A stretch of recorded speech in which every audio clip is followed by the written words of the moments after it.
Hold the power of that which is yet unborn, for the swirling images that flow forth from the chrysalis are only a shadow of the sleeper's true power. The psionic emanations of the chrysalis have reached out into the depths of space and lured our enemies to us. Even now, we are aware of their plans.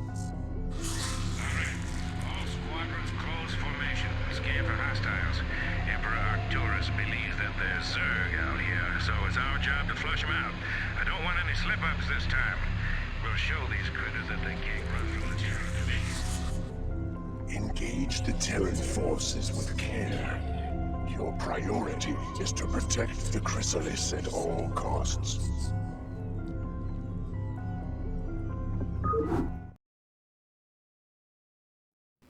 Hello there, ladies and gentlemen, it is Das Mittens. Welcome back to Let's Play StarCraft Classic.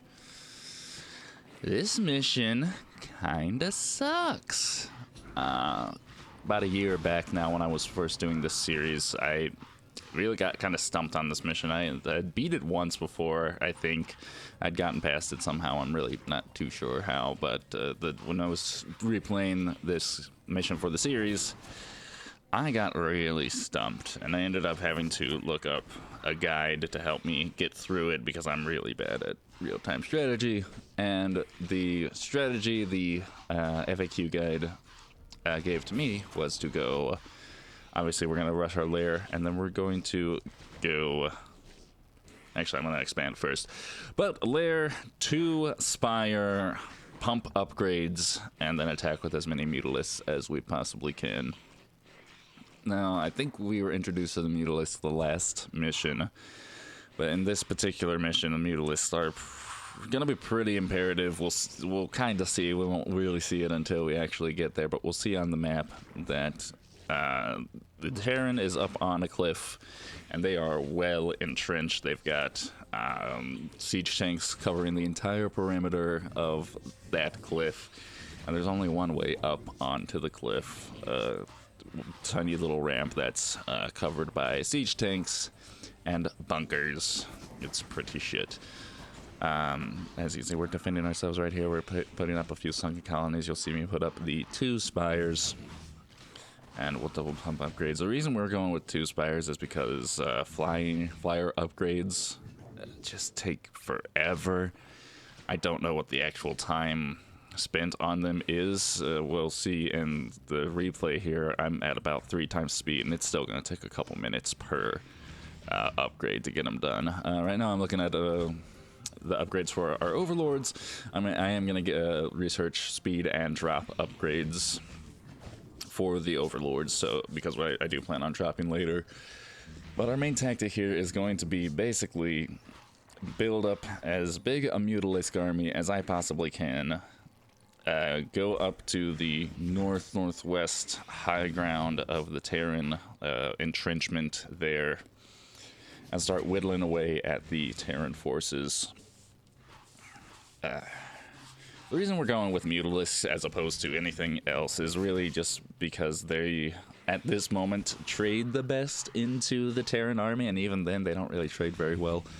Our other options are Zerglings. Zerglings trade pretty well into bio and some mech. If it's being microed, the vultures will tear through Zerglings, but of course the AI isn't going to micro. So the Zerglings would do pretty well there, but they trade pretty poorly into siege tanks.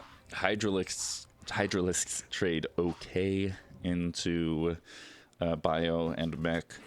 As far as the vultures are concerned, they trade pretty well, but they trade really poorly into siege tanks, like terribly poorly. They just get fucking obliterated. And trying to get them up on the cliff is really quite difficult if we're going up the ramp. And even if we drop up there, that you will see that the Terran enforcements are really entrenched.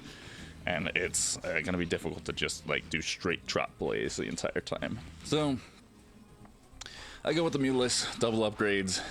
Even then, I think we're facing The Terran forces have at least 1-1. They probably get more, if I had to guess. I don't really know for sure. But we'll see, even with the slight upgrade advantage that we have, the Mutalisks honestly pop very fast. They blow up so quick, and it's pretty difficult to deal with the Terran army, as we will soon see. They send small little attack forces to our bases. We're able to clean them up pretty easily. I save here because our upgrades are complete. It's time to go up onto the ramp and face our Terran opponents head on. So you'll see siege tanks on the cliffs with turret support. We take out the siege tank, we take out the turrets. We're going to be able to drop soon after that. But as you can already see, there's already more siege tanks. We've got huge amounts of Terran bio to deal with, and I'm quickly losing Mutalisks already. I'm haphazardly trying to add some more Mutalisks to my control groups and pull them back when I've got when I feel like I'm taking a lot of damage. Now, ideally, you really want to do hit and run tactics with Mutalisks, where you fly in, launch a volley of glaives, fly out, fly back in, launch a volley of glaives, fly out. My micro is poor. I don't really have the APM to do such a thing. And it's not even really APM, I'm just really bad at micro. As you can see, my control groups of what was once 12 Mutalisks per is reduced down to 3 per. So now I've got to go back and regroup on my Mutalisks, but I'm slowly chipping away at the Terran here. It's going okay. Could be going better. The big limiting factor here is, of course, gas. We don't have a ton of gas available to us, only 2 geysers. Mutalisks costing 100 gas and 100 minerals each. Pretty expensive units in that sense. Excuse me, sorry, the door closed. I was trying to figure out what was going on. Lost my train of thought completely, but I'm just regathering myself here, trying to get up a couple more control groups, and we go and take another attack at the Terran forces here.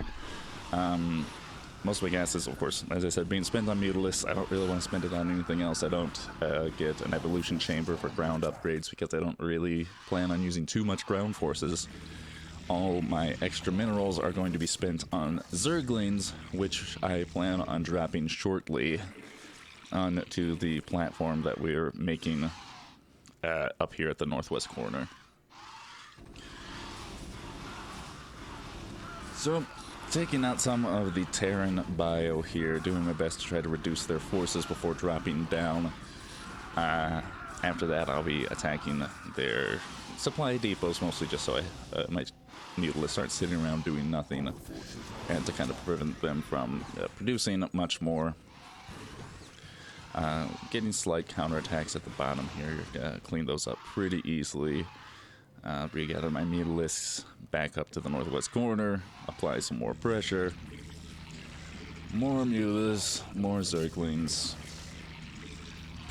Honestly, a very straightforward mission, but kind of boring, kind of shitty, because it's just not a very easy thing to deal with the Terran, an entrenched Terran in any situation. Whether you're a Zerg, Protoss, or even another Terran, entrenched Terran's difficult, man. They are defensive. Take out the remainder of their defensive turrets. Now I grab some Overlords, and I'm going to pick up the mess of Zerglings that I've got rallied down here, and I'm going to begin dropping them to help clean up the remainder of the Terran buildings here.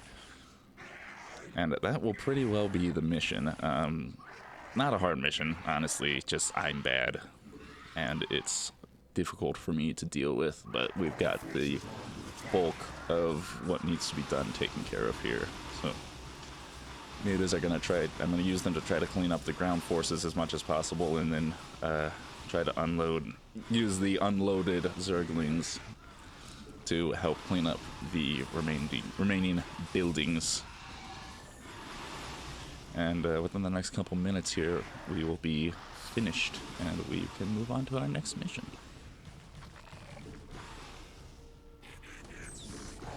forces are under attack.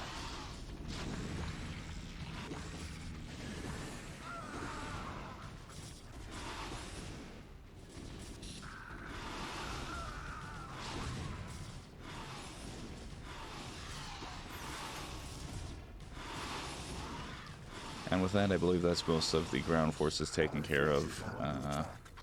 Gonna run the last of our Zerglings up this ramp here to try to clean up the buildings, because Zerglings will typically deal more damage to the buildings than a pack of Mutalisks will.